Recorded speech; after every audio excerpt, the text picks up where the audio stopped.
Start करते हैं आज की क्लास को, जिसमें बात करेंगे एक स्टेटमेंट के ऊपर। यदि दो त्रिभुज समकोणिक हो तो उनकी संगत भुजाओं का अनुपात उनकी संगत माध्यिकाओं के अनुपात के बराबर होता है। आइए इस बात को समझते हैं कैसे।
त्रिभुज एबीसी और त्रिभुज डीईएफ खींचे गए हैं।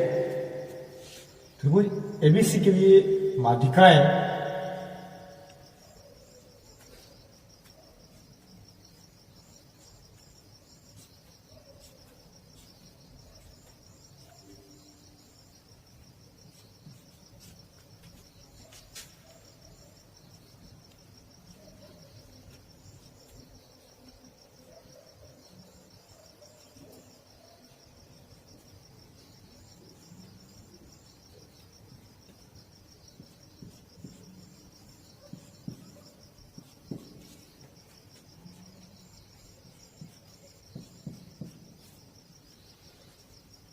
सिर्फ ए से माध्यिकाएं खींची गई है जो बीसी को दो बराबर भागों बीएम और सीएम बांटने की काम करती है, और दूसरा त्रिभुज डीईएफ में माध्यिकाएं डीएन है जो ईएफ को दो बराबर भागों में बांटने का काम करता है, ईएन और एनएफ। हाँ, सिर्फ बी से माध्यिका खींचा गया है साइड ईएफ पे, तो इसका मतलब ये नहीं है कि जो वर्टेक्स ये जो डी का पूरा एंगल है इसका ये पार्ट और ये पार्ट आपस में भी बराबर होगा। ऐसी बातें यहां पे नहीं है।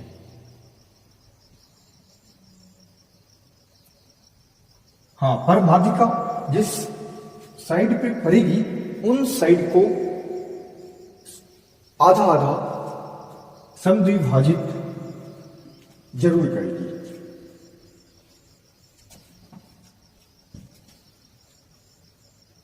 स्टेटमेंट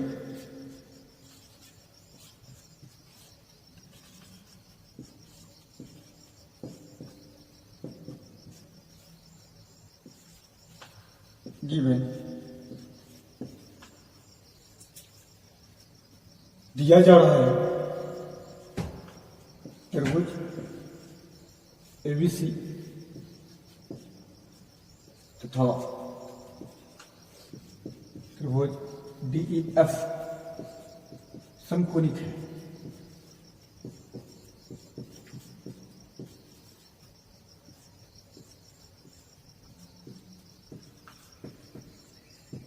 समकोणिक है तो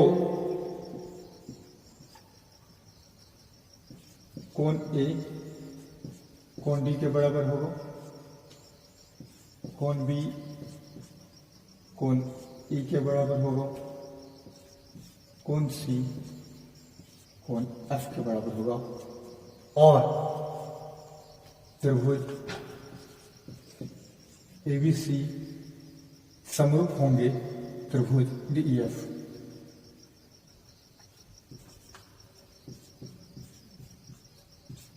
और जब समरूप होंगे तो हम कुछ ऐसा लिख सकते हैं, ए बी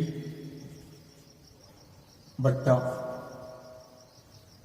डी ई बराबर ए सी बट्टा डी एफ बराबर बी सी बट्टा ई एफ।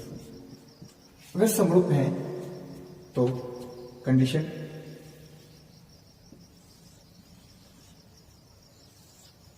ये, एक दूसरा कंडीशन ये, दोनों ही होंगे। चलते हैं टू प्रूफ।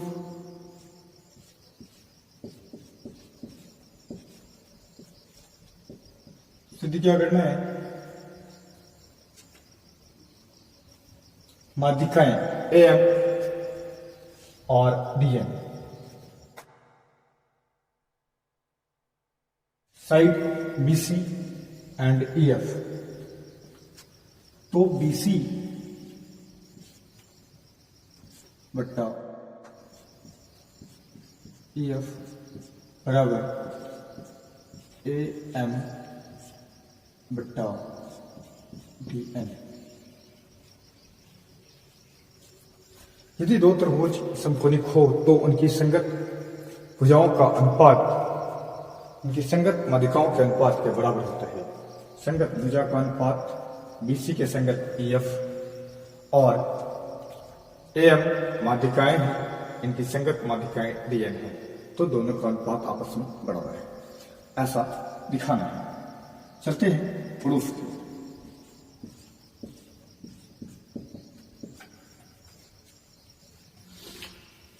यहां जो दिया गया कंडीशन है इससे बात करते हैं। क्योंकि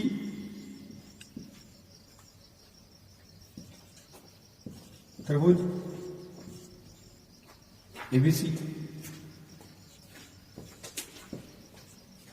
तथा त्रिभुज डीईएफ समरूप है।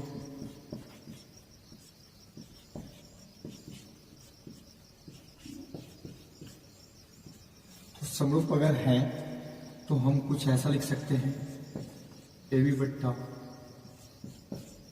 डीई बराबर बी सी बट्टा ई एफ। जो दिया गया कंडीशन था बस यहां से हमने ए बी यूज करी, ए बी अपॉन डीई और B C upon E F, मतलब इन दोनों को हमने यूज करी यहाँ पे। A C upon D F को छोड़ के चलते हैं अभी। लेकिन बी सी को हम क्या लिख सकते हैं, ये ए एम माध्यिका है तो बीसी को दो बराबर भागों में बांटेंगे, तो बीसी बराबर ऐसा लिखा जा सकता है, B M plus M C, दोनों ही आपस में बराबर है, तो B M plus B M equals to B M. क्योंकि ये दोनों आपस में बराबर है तो यहां पे आप लिख सकते हैं बी एम बराबर एम सी। माध्यिका का कंडीशन है, अगर मीडियन है तो जिस साइड पे पड़ती है उस साइड को दो बराबर भागों में बांटेगी ही। कुछ यहां से अगर कर दें तो यहां जो ई एन है वो बराबर है एन एफ की, ई एफ यहां से लिख देता हूं, ई एफ बराबर E N plus N F, और ये दोनों आपस में इक्वल है, तो ई एन और एन एफ की जगह ई एन लिखूं तो टू ई एन।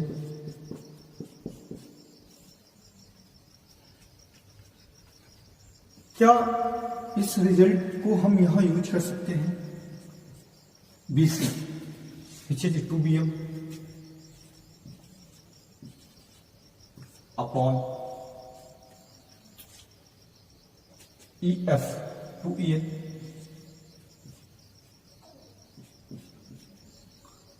और जो लेफ्ट हैंड में रहा A B upon D E, वो एज इट इज रहा। अब देखना यहां से 2 एंड ये 2 हट जाएंगे, क्या मिलेगा यहां से,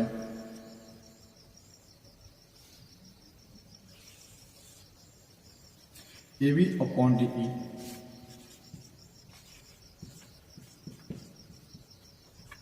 equals B M upon E N.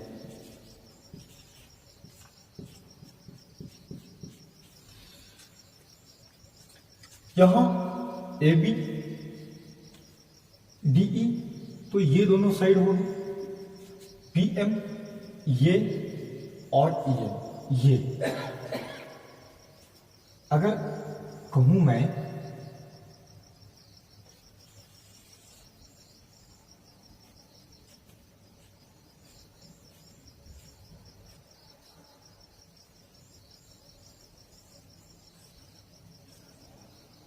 बस ये ए बी और M,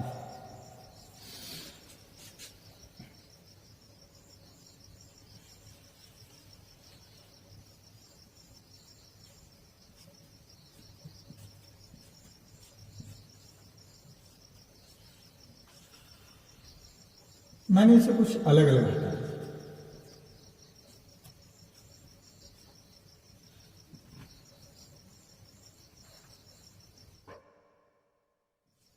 D E N,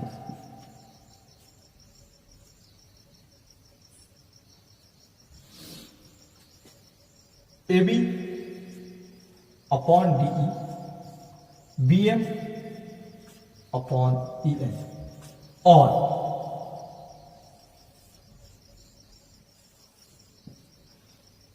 angle B equals angle E. आपने ऐसा पढ़ा था S A S, side angle side, side angle side, समरूपता।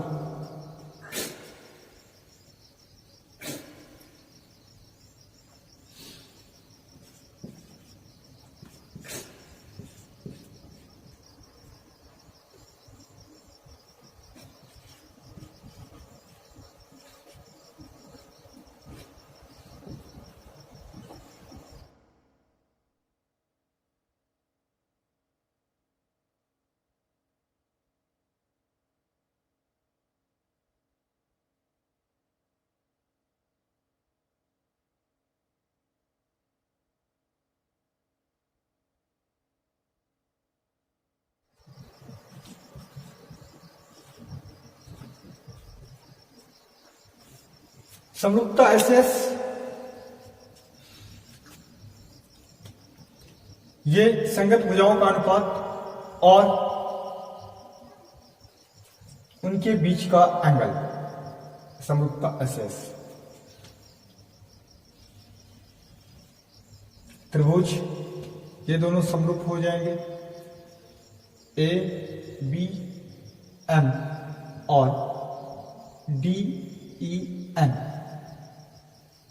तो यहां पे हम लिख सकते हैं त्रिभुज ए बी एम समरूप है त्रिभुज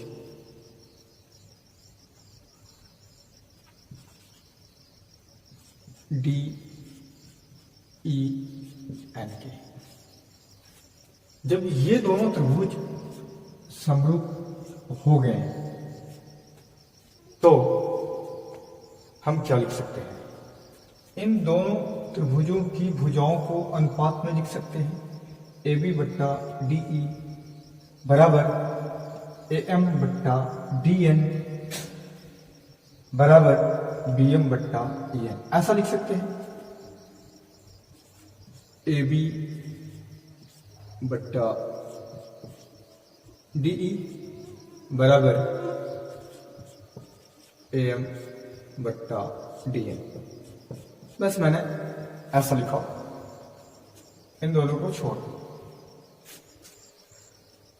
यहां जो दिया गया कंडीशन है, जहां से हमने ये निकाल के आया है, और एक जो दूसरा मिला वो ये मिला, समीकरण 1 एंड समीकरण 2 इसे बोल दिया। दोनों को कंपेयर करें तो जो लेफ्ट हैंड है वो बराबर है, तो लेफ्ट हैंड अगर बराबर हुए तो राइट हैंड क्या हो जाएगा, बराबर हो जाएगा। तो बराबर हो जाने की कंडीशन में bm बट्टा en बराबर am बट्टा dn, कुछ ऐसा हो जाएगा समीकरण 1 एवं समीकरण 2 से।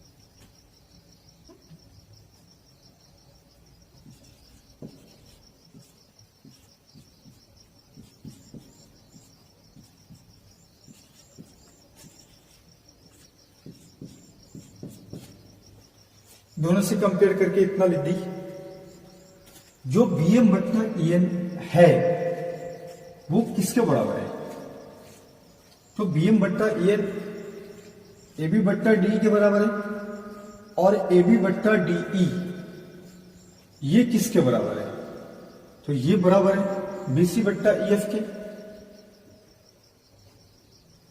तो क्या हम इसे बोल सकते हैं ऐसा, इनके जगह मैं कुछ ए बी बट्टा डी ई लिखूं और ए बी बट्टा डी ई की जगह बी सी बट्टा ई एफ लिखूं, तो ओवरऑल बी सी बट्टा ई एफ ए बी बट्टा डी ई के बराबर है, और जो बी एम बट्टा ई एन है वो ए बी बट्टा डी ई के बराबर है। तो इसका मतलब जो बी एम बट्टा ई एन है वो बी सी बट्टा ई एफ के भी बराबर होगा। तो यहां पे लिख सकते हैं बी सी बट्टा ई एफ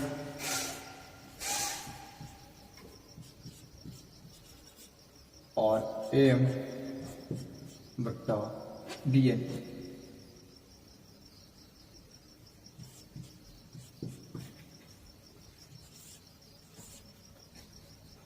संगत भुजाओं का अनुपात उनके संगत शीर्ष लंबों के अनुपात के बराबर होता है।